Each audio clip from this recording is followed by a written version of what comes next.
Hi, my name's Joanne Evans, I'm 33 and I live in a little village in the Welsh Valleys. Our story starts back in 2005, following on from the birth of our second son, Elliot. Elliot was almost 5 months old. Me and my husband were couched upon the settee when all of a sudden Elliot went really stiff and blue. After failing to bring him round, me and my husband rushed to the hospital in our car. It was really crazy when we got there. They started rushing around him, fitting him with tubes and monitors and doing all these different tests. We were really scared.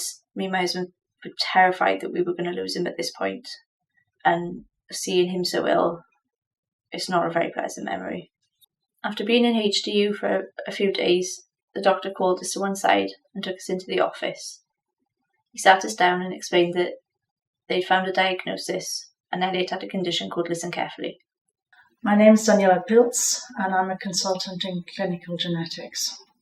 Lissencephaly is a developmental abnormality of the brain during development of the baby in the womb, and it particularly affects the grey matter of the brain.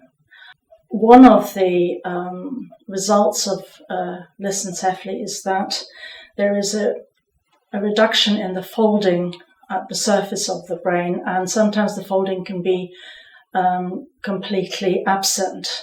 And Lissencephaly means smooth brain in Greek, because when the folding is absent, the surface of the brain looks smooth. Sometimes the baby can be very floppy, and then that can happen from birth.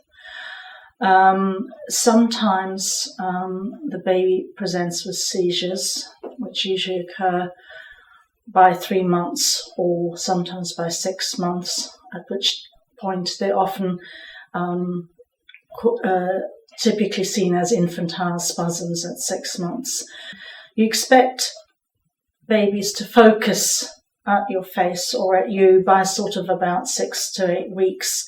And so not focusing properly, not using their vision properly may be another sign that something is not quite right. The alteration in a particular gene, and there are several, has occurred in them for the first time. They have healthy parents, and nobody would anticipate that the child has this problem.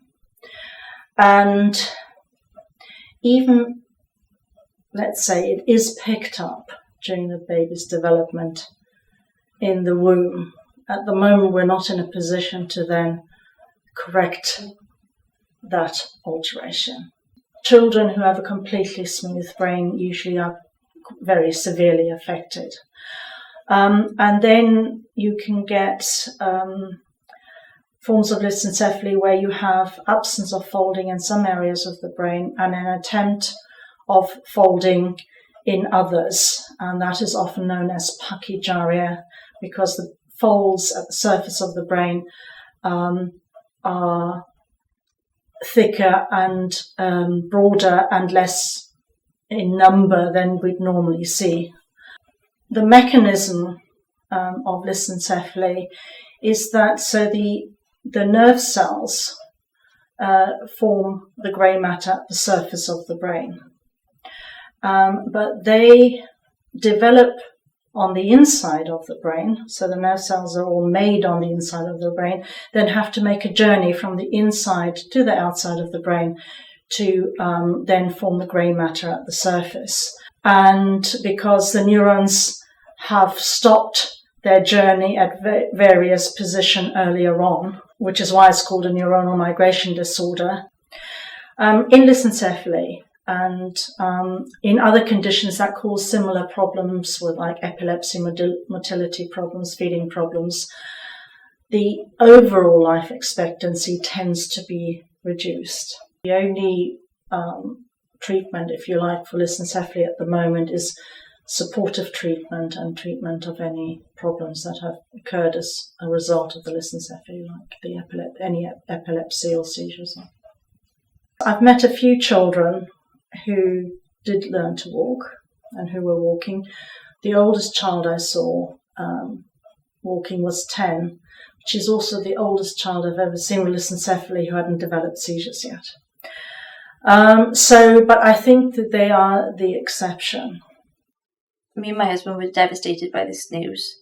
It was really hard and traumatic trying to find the right words to explain to our family and friends what the diagnosis meant when we didn't really fully understand it ourselves. Elliot's a lovely little boy, and despite all the complications his condition has brought, he has developed his own little personality. He's determined and a fighter. If he doesn't like something, he'll certainly let you know that he doesn't want to be messed around. Elliot loves sensory interaction. He's particularly fond of all the different types of lights, the fibre optics and the bubble tubes. He also really loves music. I can understand what he's feeling.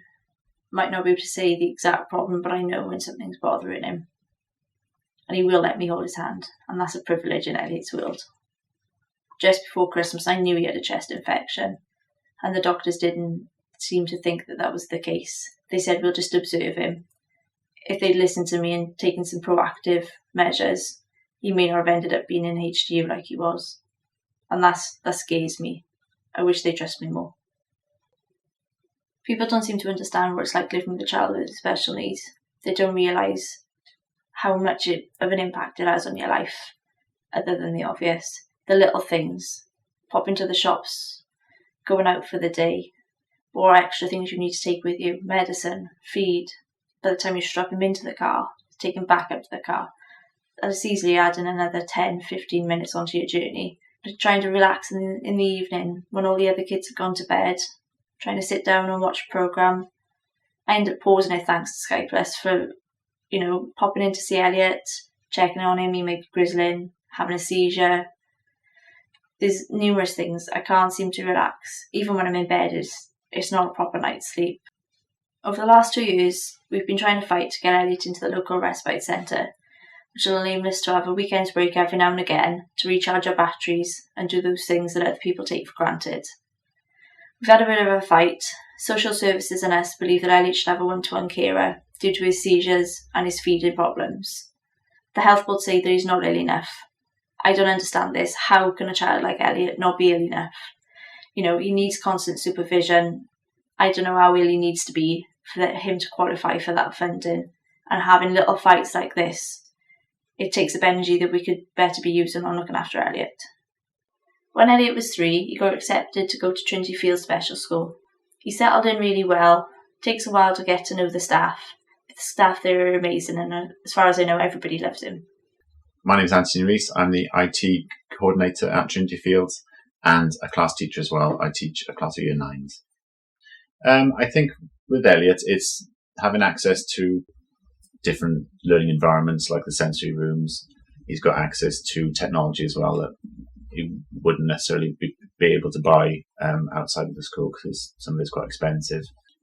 We've got the sensory room, which is here. He also uses the light room and the dark room. He uses the IT suite as well, which has all sorts of different equipment in there to assist Elliot with interaction and his independence. And the pool as well, so he can have a nice swim. There's the eye gaze tracking, which I think is very suited to Elliot because that uses infrared beams to track the movement of pupils. So Elliot could technically access anything he wanted to by just moving his eyes and looking at it. I think that's really exciting for Elliot. I think we first used the eye gaze with Elliot a couple of months back, and it was really amazing because he really focused in on it and he really looked at it, and you could tell that he was interacting with it very well. Also with the iPads as well, I think he appreciates the fact that he can do things himself rather than having somebody maybe help him hold an instrument and shake it, that he can actually, with the little movement that he has, that he can actually have an effect himself. Elliot's limits in terms of his interaction with the outside world, there won't be any barriers in place because of his physical needs, really. So just because he can't use a keyboard, it doesn't mean he can't write on the screen. Just because he can't switch on the TV physically with a remote control, it doesn't mean he can't access something else that can enable him to have that effect on his environment. So the possibilities are endless, really. We just have to wait and see how Elliot gets on with it, really. Elliot really benefits from going to Trinity Fields. They're able to provide him support and facilities that we wouldn't be able to do at home due to cost and space. So those little things that they have make a big difference to Elliot's life. Elliot is nearly 8 years old now, and things are going alright at the moment. He seems to be doing pretty well. Seizures are controlled to a certain degree. Even though having a child with Lissencephaly is a lot of hard work, it's not all doom and gloom. and they do bring a lot of sunshine to your life. They introduce you to people you would never have met without this situation, and there is a lot of support out there to help you. So if you are in this situation, just remember you are not on your own.